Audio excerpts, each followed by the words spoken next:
Non-paper циркулира во Европскиот парламент како иницијатива на известувачот Томас Вајц за целосно расчистување на нејаснотиите со протоколот со Бугарија.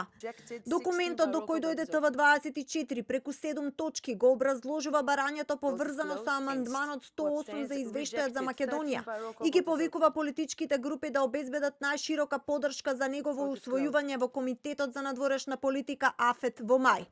Non-paperот го поставува клучното прашање дали вториот протокол е формално и правно обврзувачка компонента на преговарачката рамка на ЕУ или само билатерален инструмент меѓу земја членка и земја кандидат без директно правно дејство во Унијата, повикувајќи се на членовите 2 и 49 од договорот за Европската Унија за почитување на човековите права. Доколку протоколот содржи идентитетско-политички услови, толкување на историјата, лингвистичка класификација, содржина на учебници, ова може да биде во конфликт со заштитата на македонскиот национален идентитет и јазик, што самата Европска Унија постојано го признава.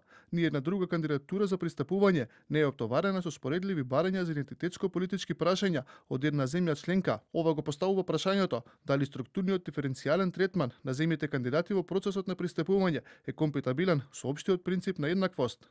Во non-paperот се објаснува дека протоколот се појави во контекст на, како што пишува така наречениот француски предлог.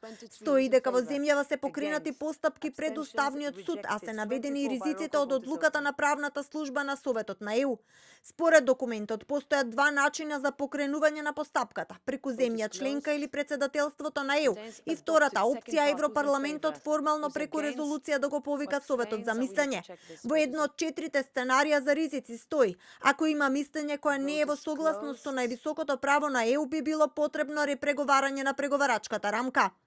Иницијативата на известувачот Вајц е правно прецизна и политички значајна. Стратегијата што се спроведува досега, стабилизирање на политички компромис врз правно несигурни темели, носи ризик од трајна структурна моќ. Протоколот ја обезбедува на Софија во секое време инструмент што може да го повика како аргумент за недоволен напредок, додека рамката не содржи временско ограничување за тоа колку долго може да се поднесат такви забелешки. Пред 2 дена бугарската председателка Јотова свика итен состанок со бугарските европратеници и порача дека е потребна поактивна координација и ангажман на сите институции во државата за заштита на бугарските позиции.